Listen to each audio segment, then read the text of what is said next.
posibilidad ng tagumpay o kabiguan, ng ligaya o lungkot.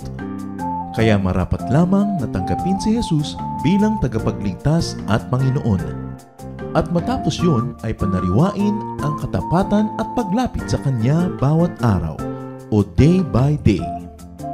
Ang day by day ay naglalayong umalalay sa pang-araw-araw na pamumuhay. Narito po si Kuya Ed Lapis sa mensaheng pinamagatang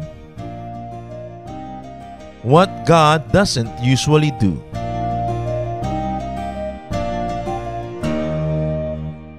Marami pong nagagawa ang Panginoon, pero meron siyang pinipiling hindi gawin. By choice, there are things that God does not do, and it would be perilous, counterproductive, even out of place to abandon its enterprise to God if God wants us, people, human beings, to be the ones to take care of such things. Marami pong mga bagay na ginagawa para sa atin ng Diyos, pero merong bagay na dapat tayo ang gumawa. Ang pag-aaral po natin, what God doesn't usually do, kung ano mga hindi ginagawa ng Diyos. Panginoon, salamat po sapagkat kayo'y Diyos na makapangyarihan. Kayo po ang maghari sa aming puso. Kayo po ang maghari sa bulwagang ito. May your peace reign in our hearts. Forgive us our sins. Cleanse us from all our iniquities. Speak to your people. May you silence us, O God, and may we be still before your presence so we may hear your voice. Protect us from all evil men and evil spirits that may have malicious plans against us, against this assembly. And may you also protect our loved ones who are out of sight right now. Nawa ang inyo pong kapayapaan ang magbigay sa amin, Panginoon, ng linaw ng pag-iisip. Lumakad kayo sa aming kalagitnaan, Panginoon, at bigyan niyo po kami ng inyong pagpapala. Yan po ang aming inaasam at hinihingi sa inyo. Be the speaker, O God. Use your servant only as your footstool. Glorify yourself. Lift us up to better understanding of you. Let your will be done.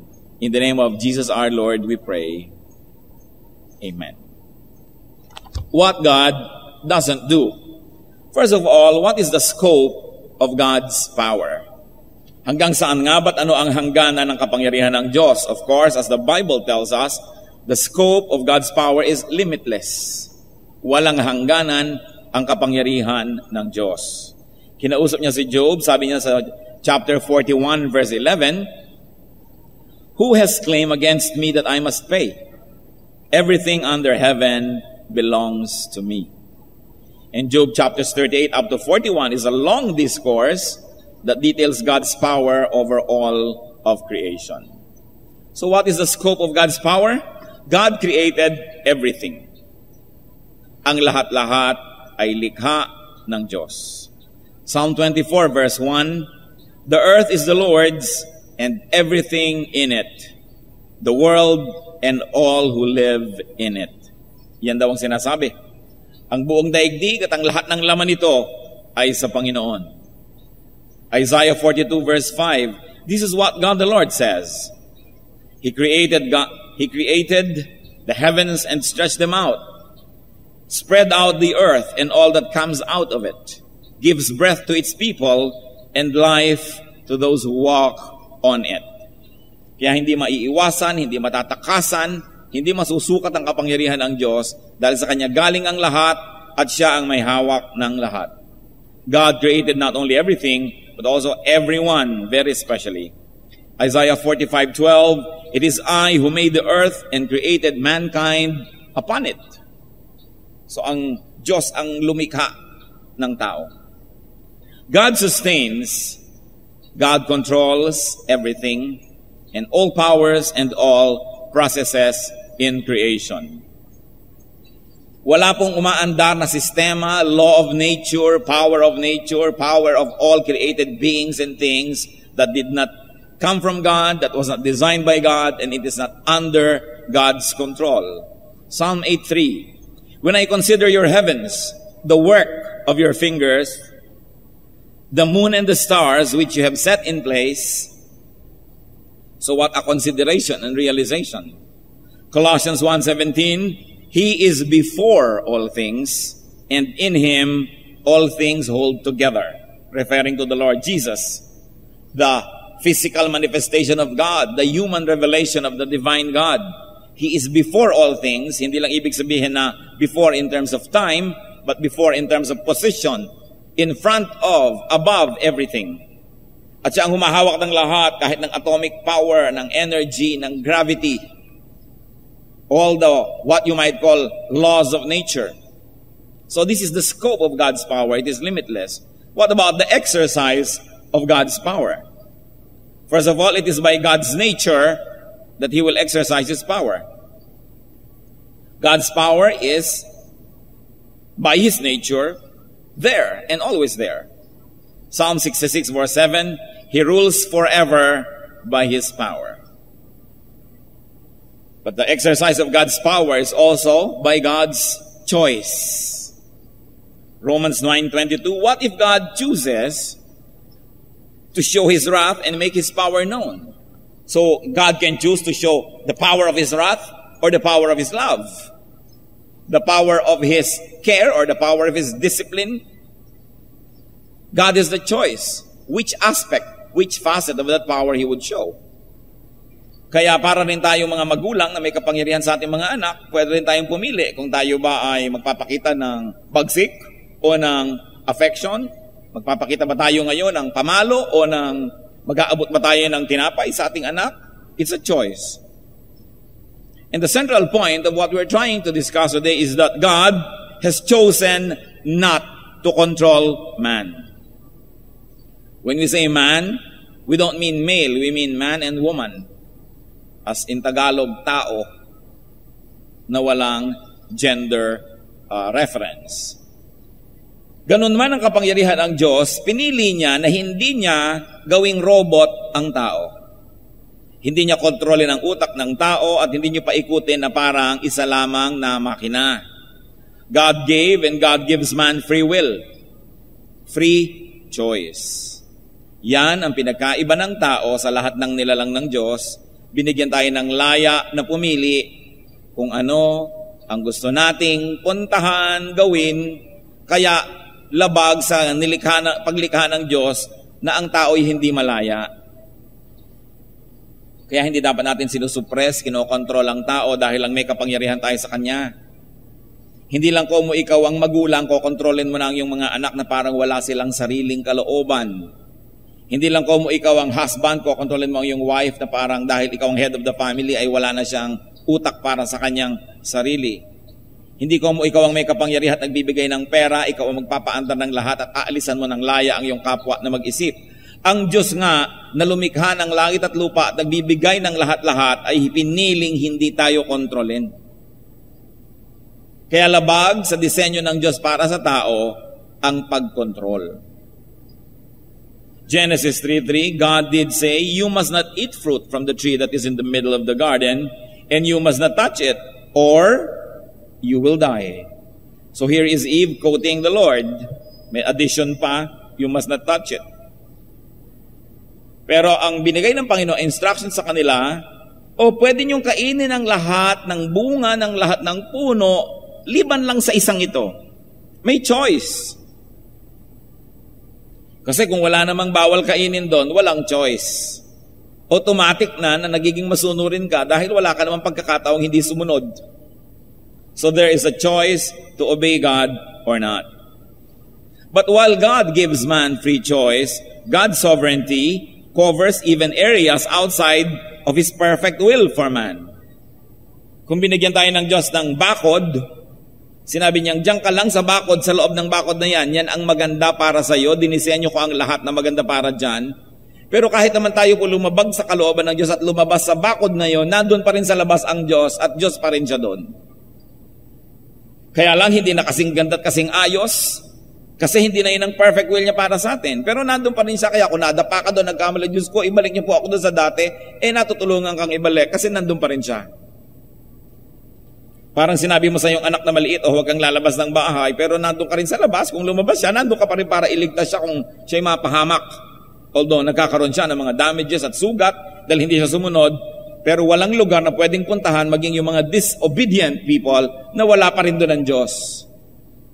Ganon ang lawak ng kanyang kapangyarihan, pero pinipili niya kung paano niya yon ipatutupad sa atin at kailangan ng ating pagsang-ayon, ang ating pagsunod. Because God gave man free will, God ordained also upon man responsibility and accountability. Kasi sabi niya, pagka ito, kinain mo, itong bawal, ito mangyayari sa iyo, kailangan panagutan mo. Accountable ka, magsusulit, susukatin, sumunod ka ba o hindi. At kung hindi ka sumunod, ito magiging bunga. Pero kung susunod ka, heto naman ang magandang magiging bunga para sa iyo. Pagpili. Genesis 3:17. To Adam he said, because you listened to your wife and ate from the tree about which I commanded you, you must not eat of it. Cursed is the ground because of you. Through painful toil you will eat of it all the days of your life. But God's will is still God of such a difficult agricultural enterprise. Even though man got out of the free fruits garden, kumain ka kahit anong gusto mo dito, nung lumabas siya dyan, at siya ay nag-agriculture, may mga tinik, may mga dawag, may hirap, Diyos pa rin ay ang nandoon. Kaya lang hindi na yun ang perfect will of God for man, it has now become the permissive will. Pinapayagan na lang niya, pero hindi sana yun ang pinakagusto niya para sa tao, pero Diyos pa rin siya doon. What is our conclusion about all of this that we have been discussing? That God teaches man to be godly. God guides and encourages man unto godliness. God helps and empowers man unto godliness. But God does not impose His will and His power on man's will. God does not bypass man's free will. Tulad mo nang nasabi na iulitin ko lang, wala naman pwedeng puntahan maging ang sumusuway sa Diyos na wala ron ng Diyos, pero merong mga lugar na yun ang pinakaibig ng Diyos para sa kanyang mga anak, at kung susundin lang ang Diyos at doon tayo mananatilit, hindi tayo lalabas doon, yun ang paraiso dapat ng buhay. Pero dahil may mga lumalabas, kaya marami po mga Kristiyano yung tinatawag natin na nagbabackslide, lumalabas doon sa bakod na dapat ay nandun lang tayo sa loob, magkakasakit, mahihirapan, malilito, matatakot, madadamage, magsisisi, magbabagong loob, magpapabalik sa Diyos at aakayin naman Diyos, pabalik mo na naman sa loob ng bakuran ng kanyang proteksyon, ng kanyang pag-ibig at ng kanyang biyaya. Kaya, yun ding mga anak ng Diyos na lumalabas, maganda nga na napapahamak, nagkakasakit, nahihirapan, kasi nag-iisip bumalik. Kasi kung nasarapan lalo, hindi na mag-iisip bumalik yan. Kaya nagiging blessing ang palo ng Diyos. Ang disiplina ng Diyos, blessing yan. Kasi naaalala nating wala tayo sa tamang lugar. So, God does not impose His will upon people, although He can if He likes. But God does not usually change people. And this is the heart of the matter. I have often encountered many people that come to me and say, Pastor, pray for my son. Ask God to change him. I said, what if your son doesn't change? Then it's God's fault that God did not change him. I don't think God changes people. God teaches people. God gives people the direction. God paves the way, opens the door, welcomes people, but He doesn't force people into His kingdom. Kasi po kung ang Diyos ang nagpapabago sa tao, di kasalanan ng Diyos na may hindi nagbago. Kasi siya pala nagpapabago, di hindi nagbago, hindi niya pinagbago, so sino ngayon masisisi? Kaya, napakahalagang maunawaan na hindi marapat ipanalangin sa Diyos na baguhin mo po ang asawa ko, baguhin mo po ang anak ko, baguhin mo po ang kung sino-sino. Pwede natin siguro sabihin, baguhin niyo po ako. God changed me. That's possible because this is your will, asking for it, surrendering your will to God's will, then it can happen. But for you to ask God, Lord, impose your will on my husband or on my son and change him, that doesn't seem to fit in God's design. And of course, when you say, God changed me, it means that you are willing to obey. Because you, the owner of your will, is asking God to change you. So you must be willing to be changed. Kaya napakahalaga po na nauunawaan natin ito. baguhin niyo po ako, Panginoon, pero hindi naman yan magic, na biglang, ting, nagbago ka. Pag sinabi natin, Lord, change me, you're not asking for a magic wand. Because you're asking God to show you how. That means you will open your eyes and your ears, and you will obey God's direction, so you will change. In effect, this is God enabling and empowering, but the human being deciding to receive and practice that enablement and empowerment so that he may be changed. You say, sabi natin, usually God does not change people because God can marshal divine prerogative and God cannot be limited. If God really wants to change you, it's not too hard. But God, as we see in the Bible and as revealed in the way of His dealings with people, God chooses not to change people. Job 42, 1-2, Job replied to the Lord, I know that you can do all things. No plan of yours can be thwarted. Yes, the Lord can, but the Lord may not. Choice niya yun. So it would and could be unfruitful to ask God to change you or other people. Because we have already mentioned, if the subject you're praying for doesn't change, then could it be God's fault that God did not change him? So what can we do about people that we really pray for? Anong pwede natin gawin para sa mga taong talagang hinahangad nating magbago? We had better do something that may help the subject change his or her mind towards God.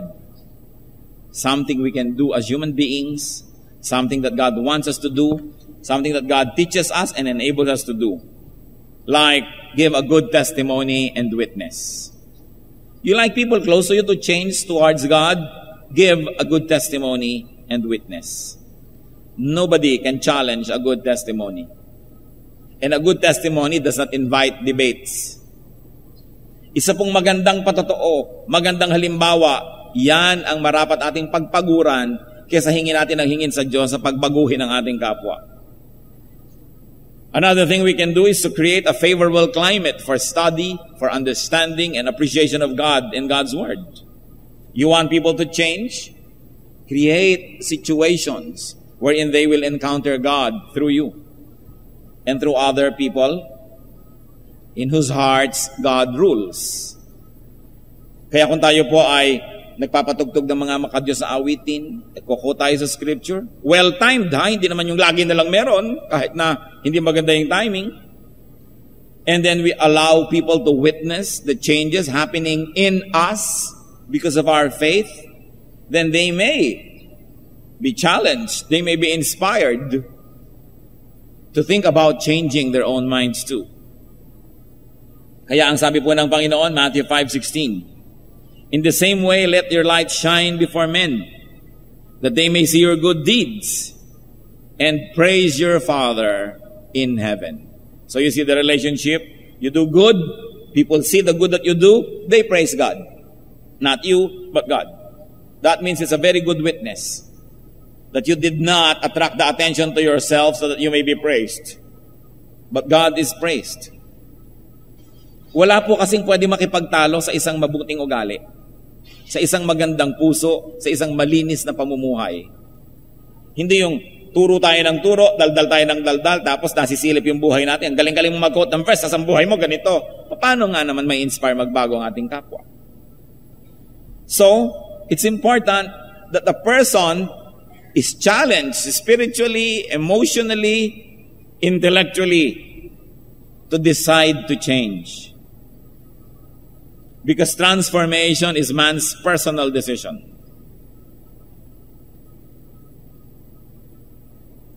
Transformation is man's personal action. You cannot do it for someone else. And as we have already so repeatedly mentioned, God does not do it for people. People have to decide. Romans 12:2. Do not conform any longer to the pattern of this world, but may insert the you just for emphasis, but you be transformed by the renewing of your mind. Then you will be able to test and approve what God's will is good, pleasing and perfect will. Sabi, huwag na kayong makiayon sa takbo ng sanlibutan, kundi magbago kayo. At paano kayo magbabago? Baguhin ninyo ang inyong isip, ang inyong pag-iisip, ang paraan ng pag-iisip. At kayo mismo ang makakapagpatunay habang binabago nyo ang paraan ng inyong pag-iisip na tama pala ang kaisipan ng Diyos. Tama pala yung katuruan niya. Kasi paano mo nalalamang masarap ang isang recipe pag natikman mo na? So paano mo nalalamang tama ang Diyos pag nasubukan mo ng sundin? Kaya sabi, ang pasimula ay pagbabago ng isip. Na sa atin namang, sa Tagalog, sinasabi natin, pagbabagong loob. Paghuhunos dili. Pagpapalit ng dili-dili o pag-iisip. At ang lahat po ng pagbabago, nasa isip. It is through our thoughts, through our mind, that we can transcend the limitations of the physical world. That's why change happens in the mind. Your spiritual maturity is dependent upon the level which your mind can reach. The level of understanding of God, the level of unity with God's Spirit is attained in the way we think, not only in the way we act. Because the way we act is only a physical manifestation of what we think and how we think. And many times, the way we act is a false image of what we really think and how we really think, and that is what you call hypocrisy.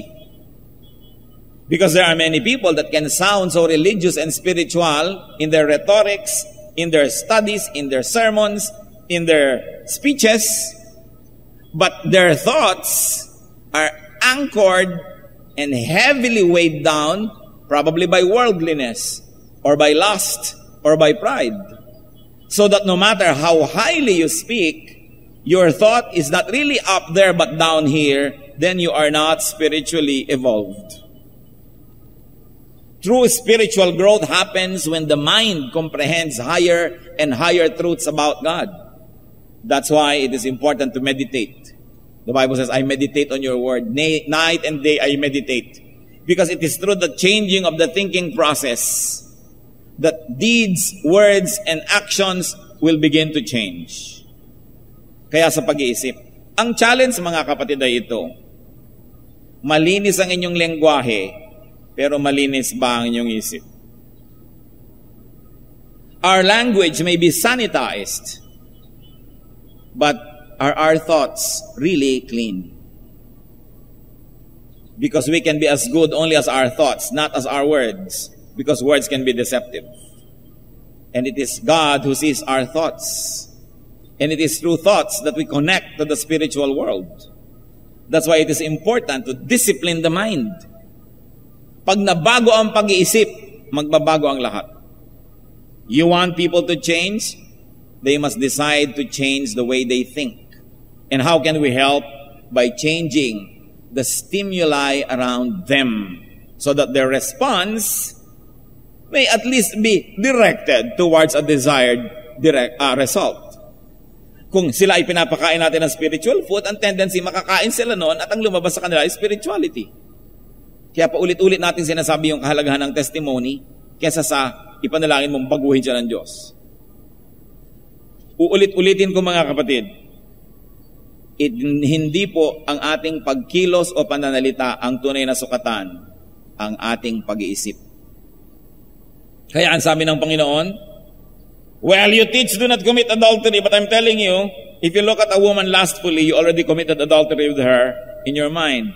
So, the Lord is not looking at the physical restraint that you put upon yourself, because He sees that in your mind, you're already entertaining adulterous thoughts. And that has been already committed as far as God is concerned. Because in the spiritual world, in the world of thoughts, it already happened. Although it only lacks the physical manifestation in the material world. Tatandaan niyo po, there is a spiritual body and there's a physical body. Kaya mahalaga ang pagbabantay sa ating pag-iisip. 1 Thessalonians 4:11-12. In encouraging people to change to God, make it your ambition to lead a quiet life, so that your daily life may win the respect of outsiders. And only when there is that kind of respect will we be able to earn the right to be heard. And faith comes from hearing. So we must earn the right to be heard. And we earn it by leading a quiet life.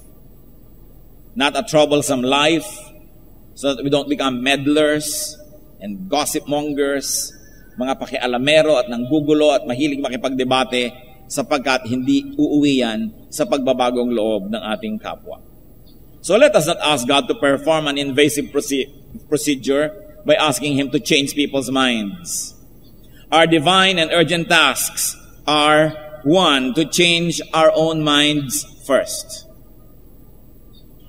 That we can do. That we can ask God to do because it has our consent. It has our submission. Then it can be done. Change our own minds toward God and godliness. Colossians 3:10, put on the new self, which is being renewed in the knowledge, in the image of its Creator. Patuloy na isuot ang mga bago nating pagkatao araw-araw.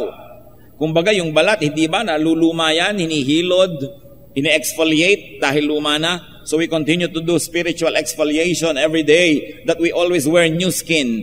Our newly created person continuously being renewed by God's power and grace every day. And what else can we do? Be the salt of the earth, be the light of the world.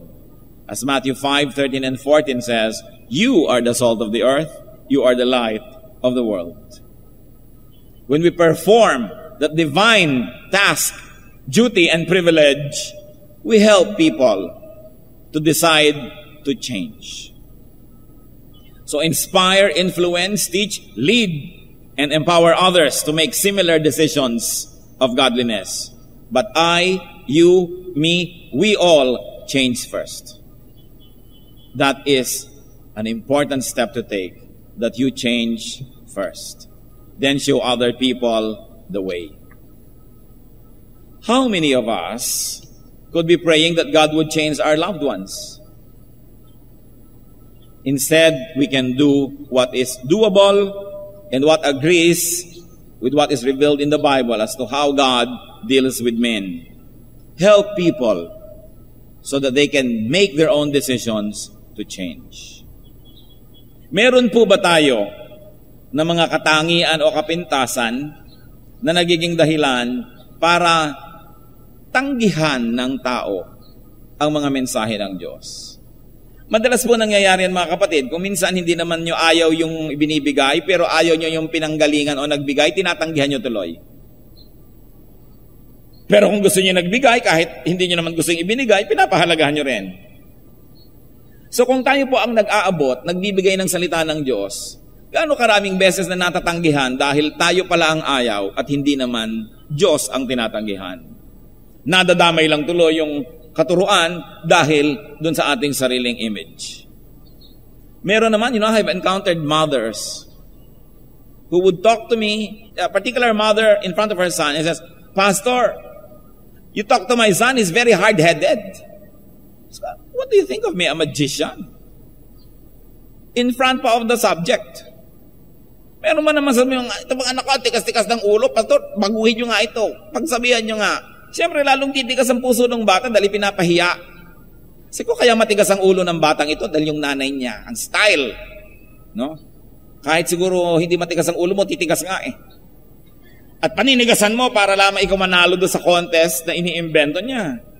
Gaano ba naman kahirap na solohin ako, yung pong anak ko, maraming problema, ano bang pwede natin gawin? Pero para sabihin mo sa harap ng bata, o kaya may problema. Dahil sa style. Meron naman ako nakita sa isang Christian bookstore na karatula, books that can change your life. Sabi ko, how presumptuous. Why does this bookstore presume that everybody wants to change? Of course, you might feel that you're spiritually superior and you know better than most people, and because of your spiritual superiority, you know that they should all change, but from their point of view, do they like to change? So they will not enter your bookstore. Because now this is an imposition to presume that everybody needs to change and that everybody wants to change. So ano po ang tinutukoy ko dito, mga kapatid? Sometimes yung style natin ang nagpapahirap sa mga tao para lumapit sila sa Diyos. Katulad din ng mga incorrect prayer, Diyos ko, baguhin niyo po ang asawa ko, baguhin niyo po siya, baguhin niyo po ito. Kung maaari lang sigurong sumagot ang Diyos, sinabi ko ba na ginagawa ko yan? Bakit yan ang dinadasal mo? Di ba ang sabi, if we pray according to God's will, He hears us. So even our prayer must be patterned after God's revealed will about Himself. Kaya mahalaga mga kapatid, suriin natin ang ating sarili. Gustong-gusto nating magbago ang mga mahal natin sa buhay. Pero unahin muna natin baguhin ang ating sarili. At kung nagkaroon na kayo ng mga konting mga pagbabago o marami-rami na rin, patuloy tayong magbago sapagkat hindi nila kayang debatehin ang isang pabuti ng pabuti na pamumuhay. Kahit hindi tayo marunong magsalita o mag-preach, kung ang buhay po natin ay maayos na maayos, magkakaroon ng encouragement ang mga tao sa paligid natin na sila man magbago. Pero hindi tayo pupunta sa buhay ng may buhay sabihing magbago ka, magbago ka, magbago ka. Dahil sa inis na lang nila sa atin, kahit siguro gusto nilang magbago, titikisin tayo at hindi sila magbabago. Kadalasan yung style natin ang nagpapalayo sa mga tao sa Diyos. Aming Diyos, kami po'y nananalangin. Inilalapit namin sa iyo mga mahal namin sa buhay, mga kakilala, maging mga di gaanong mga malapit sa amin. Pero alam namin kailangan magbago para lumapit sa inyo. Unang-una, Lord, turuan niyo po kami na maging magandang patotoo. Na sa aming mga pamamaraan ng pakikitungo sa kanila, huwag kaming kainisan. Huwag kaming maging mapilit. Sapagkat kung kayo nga, iginagalang niyo yung free will na ibinigay niyo sa amin. Isipin din namin ito tungkol sa aming kapwa. Inilalapit namin ng mga kapatid namin ngayon, Panginoon, na maaaring gumagamit ng otoridad, kapangyarihan para kumontrol ng kapwa-tao. Kami na mga anak mo na nananalig sa iyong katotohanan, ipaalala nyo na kayo nga hindi kumokontrol sa amin. Kaya turuan nyo rin kami, Panginoon, na luwag-luwagan ang hawak sa mga tao. Maski sila'y pakain namin, tinutulungan, ay huwag kami mag-Diyos-Diyosan sa kanilang buhay. Tularan namin ang inyong halimbawa. All of us, O God, that you have empowered to have influence over others, teach us not to control people. Teach us not to take away from them their basic character as a human being created by you, and that you have given people freedom. While we want an orderly society, an orderly organization, orderly families, teach all of us, especially those who have authorities, to know our limits and not to interfere in the very personal freedoms of people around us. Teach husbands and wives not to suffocate and choke each other. Teach parents not to play God and even exceed your role as God, O God, in the lives of their children. Teach us, O Lord, to respect even people who disagree with us. And teach us to respect the time and the timing in which people grow and change. Teach us to be patient, especially concerning the spiritual growth of people around us. That we don't plant seeds and then unearth them to see if they're growing, but give them time to grow. Ipakita mo sa amin, Panginoon, din ang pananagutan namin na kung nais naming magbago ang mga tao sa aming paligid, kami muna ang mauna. Magbulay-bulay tayo mga kapatid kung ano sa mga ugali natin ang tagal-tagal lang nandyan ay dapat magbago. Pagkatapos nagtataka tayo, may mga kapwa tayong hindi nagbabago. In some moment of prayer, let's think about our own stubbornness and let's surrender to the Lord the things we should have surrendered long ago. Our brands of hard-headedness that might have been making it difficult for other people to be inspired to change. Let's reflect in moments of silence.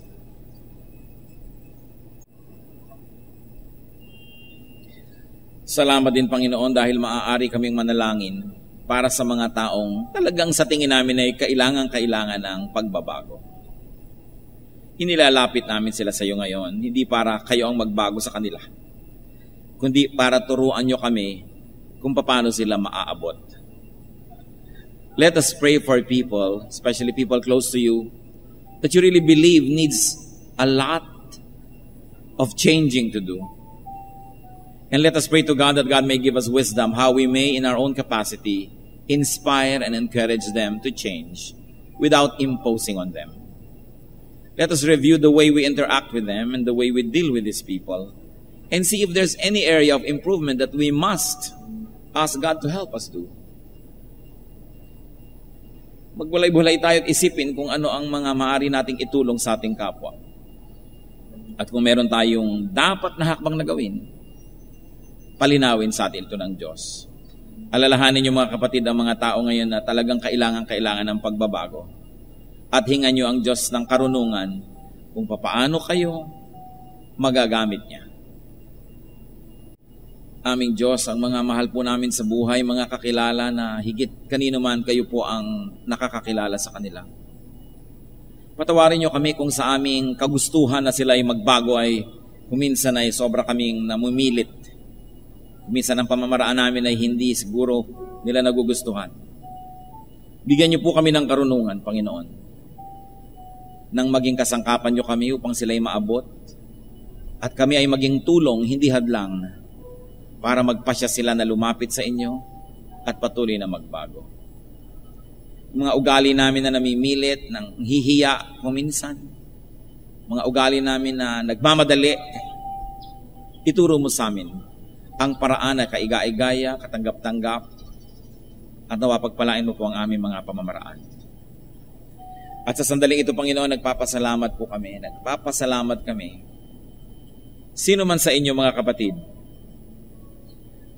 ang meron ng talagang masasabi niyo malaki, dramatic na pagbabago, salamat sa Diyos. Gusto kong tumayo kayo at magpapasalamat tayo. Sino yung nagkaroon ng halos imposibleng pagbabago pero nagbago, salamat sa Diyos. Sa tulong ng Diyos at sa inyong pagsuko sa Kanya ay nagkaroon ng pagbabago inyong pag-iisip, pamumuhay. Tumayo kayo at ipananalangin natin, ipasasalamat natin sa Diyos. Ipatotoo sa ating mga kapatid na kumikilos ang Diyos.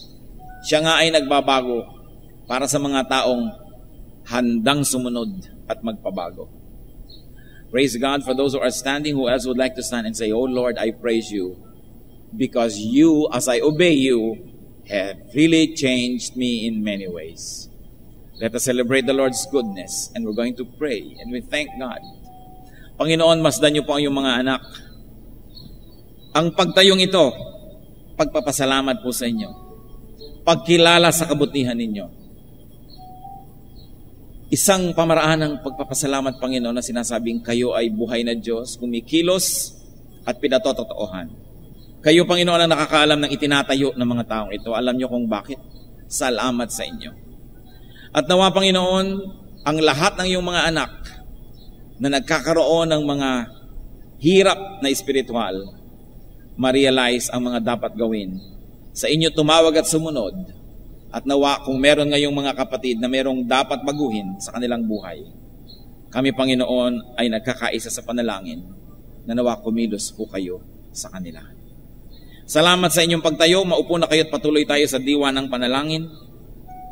At ngayon naman, bilang pangwakas sa panalangin, nais ko na ipanalangin ang mga kapatid na kayo mismo nahihirapan sa isa o dalawa o ilang larangan ng inyong buhay na magbago.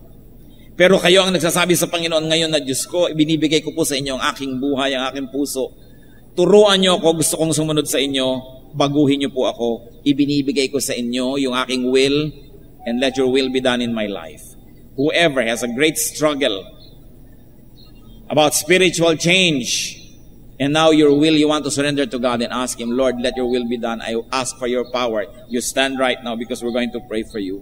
God is here and God dispenses blessing. Praise God. Who else would like to say, Lord, I decide, I like to change, but I cannot on my own, so I ask you to help me. And I will open my heart and my mind and my life to you and to your chosen instruments so that I may change. Masdan nyo na naman, Panginoon, itong mga pagtayong ito. Mga anak mo naman na kumikilala na meron talagang kailangang pagbabago sa buhay. Pero dahil sa hina kuminsan ng loob, hina ng katawan, hina ng desisyon, at sa lakas kung minsan ng mga nasa paligid, hindi makapangyari ang pagbabago. Ayon sa iyong kapangyarihan, O Diyos, ayon sa iyong pangakong binitawan, ayon sa iyong mga salita, bigyan mo ng kaliwanagan ng mga anak mong ito. Ipakita mo kung anong dapat baguhin at kung ano ang paraan para magbago. Buksan mo ang mga matatainga sa iyong salita. Maging ang puso nila ay maging bukas sa mga taong gagamitin mo upang sila ay iyong maturuan, makakay, mapalakas. Lord, we ask for this kind of change. And these people who stand before you, custodians of the free will that you have given to them, surrender that will right now and ask you, let your will be done. Lord, may your power be made real. May you reveal the ways through which changes can happen, and may these changes glorify you and lift all of us up. Pagpalain mo ang mga tao ito, Panginoon. Palakasin mo ang mga kahinaan. Patalinuhin mo, Panginoon. Bigyan mo ng kakayahang makilala ang mga tukso at bigyan mo, Panginoon, ng lakas ng loob na magpasya na gawin ang tama. Pinupuri namin kayo, O Diyos, sa pagkilos sa aming kalagitnaan. Kayo'y Diyos na nagbabago at nagpapabago sa taong nagsusuko ng kanyang kalooban sa inyo. May your will be done. Praise you, Father, in the name of the Lord Jesus.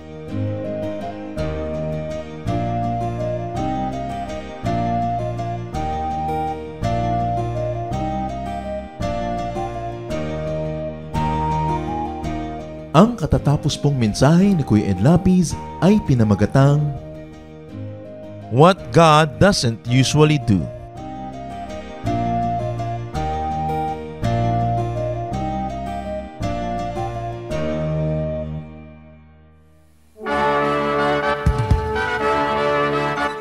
Halina't sama-samang sumamba at magdiwang sa Day by Day Jesus Celebration kasama si Kuya Ed Lapiz. Bulwagan ng Panginoon PICC, one Sunday a month, Philippine International Convention Center, Rojas Boulevard, Pasay City. All other Sundays sa mga day-by-day mini-bulwagan ang pagtitipon. Para sa buwan ng Oktubre, gaganipin ito sa October 6, 2024. 8 a.m. ang First Jesus Celebration, 10 a.m. naman ang Second Jesus Celebration.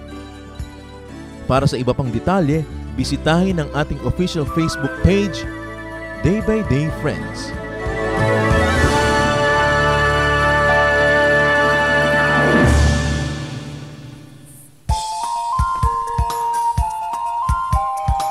Mabuhay! Purihin ang dakilang pangalan ng Panginoong Hesus. Ako po si Pastor Lawrence Sarmiento. Inaanyahan po namin kayo na dumalo at makisaya sa Jesus Celebration sa ating Day by Day Dasmariñas tuwing araw ng linggo sa ganap na 10:00 ng umaga. Ang Day by Day Dasmariñas ay matatagpuan sa Public Market Road in front of Emilio Aguinaldo College, South Gate, San Agustin 2, City of Dasmariñas, Cavite. Para po sa detalye ng schedules at location, maaari po ninyong tawagan o i-text ang cellphone number 0929-606-3184 o 0930-196-9640. Halinang ipagdiwang ang Panginoong Hesus.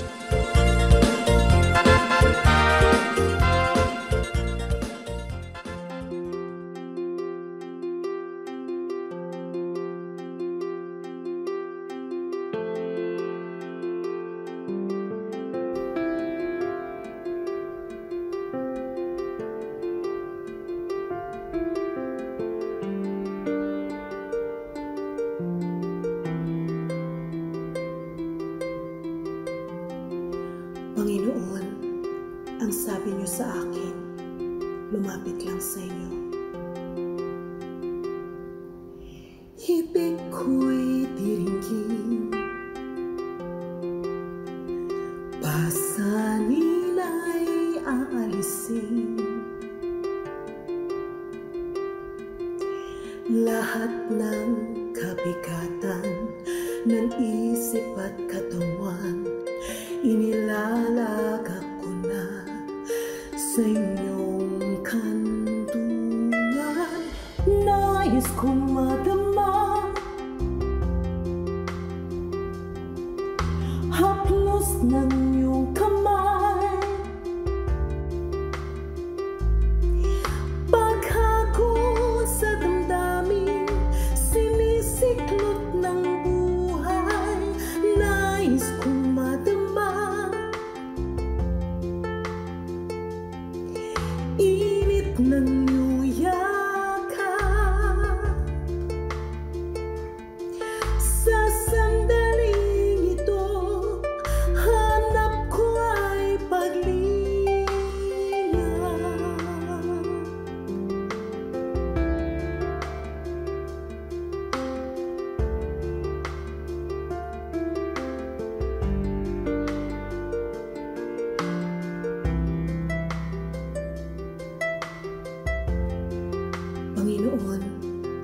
tinatanggap ko po ang inyong paanyaya. Dito sa piling mo, nais kong magpahinga. Ang pagod kong puso naghahanap ng ligaya, lapatan mo ng lunas, bigyan ng pag-asa. Nais kong madama, haplos ng iyong kamay, paghakot sa damdamin, sinisiklot ng buhay. Nais kong madama, init ng iyong yakap. Sa sandaling ito, hanap ko ay paglinga.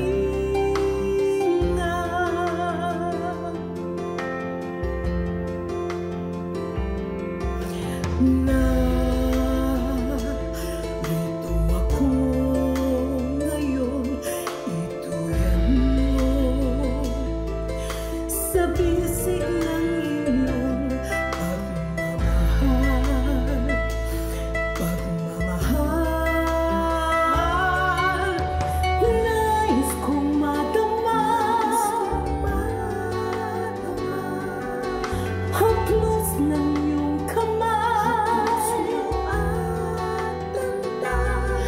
paghakot sa damdamin, sinisiklot ng buhay.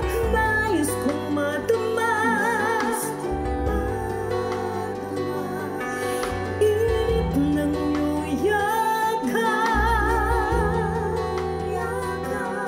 Sa sandaling ito, hanap ko ay paglinga. Nais kong madama, haplos ng iyong kamay, paghakot sa damdamin, sinisiklot ng buhay. Nais kong madama, init ng iyong yakap.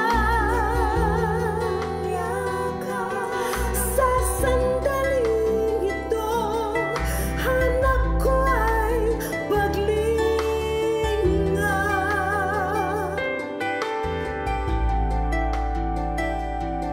Sa sandaling ito, hanap ko ay paglinga.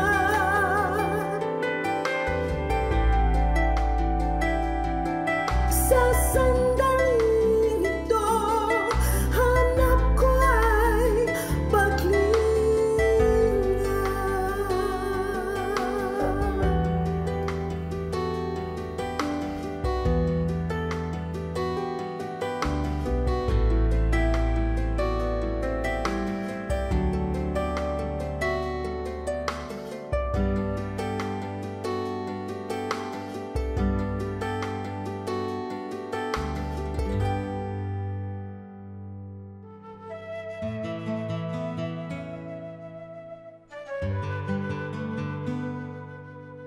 Bakit napaka-popular ng pagpipinitensya sa Pilipino? Ang Pilipino kasi mahilig tayong makiisa kahit sa nagdurusa. At karamihan sa mga nagpepenitensya, hindi naman talaga humihingi ng tawad sa kasalanan nila yan eh. Yan ang misunderstanding ng maraming Bible scholars. Yung mga nagpepenitensya, nakikiisa sa hirap ni Kristo. Kumbaga dinadamayan nila si Kristo. For better or for worse, yun ang kanilang niloloob. At marami dyan panata. Halimbawa, meron silang kailangan na gumaling na kamag-anak, meron silang mga inilalapit. Hindi lang sila basta humihingi sa Diyos, namamanata sila na sabi nun, pepenitensya ako ng 7 taon, 5 taon. For better or for worse, biblical man o hindi, ang nasa kalooban ng tao, ayun, gustong makisama at makihati sa paghihirap ni Jesus.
nagagalit at ituro mo sa aking buhay kung paano umibig sa aking kaaway. Kahinahunan, kahinahunan, kahinahunan yung ibigay. Kahinahunan, kahinahunan, bunga ng Espiritong buhay. Kahinahunan, kahinahunan, kahinahunan yung ibigay. Kahinahunan, kahinahunan, bunga ng Espiritong buhay. Bigyan mo ako ng pusong napaawat, nagpapatawad, upang di ako mapaaway. Hinahon ng puso'y aking kaagapay. Kahinahunan, kahinahunan, kahinahunan yung ibigay. Kahinahunan, kahinahunan, bunga ng Espiritong buhay. Kahinahunan, kahinahunan, kahinahunan yung ibigay. Kahinahunan, kahinahunan, bunga ng Espiritong buhay.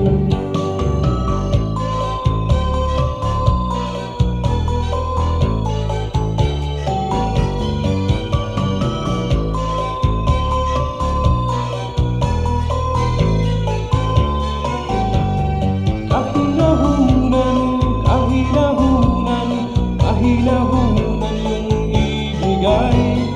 Kahinahunan, kahinahunan, bunga ng Espiritong buhay. Kahinahunan, kahinahunan, kahinahunan yung ibigay. Kahinahunan, kahinahunan, bunga ng Espiritong buhay. Kahinahunan, kahinahunan, kahinahunan yung ibigay. Kahinahunan, kahinahunan, bunga ng Espiritong buhay. Bunga ng Espiritong buhay. Bunga ng Espiritong.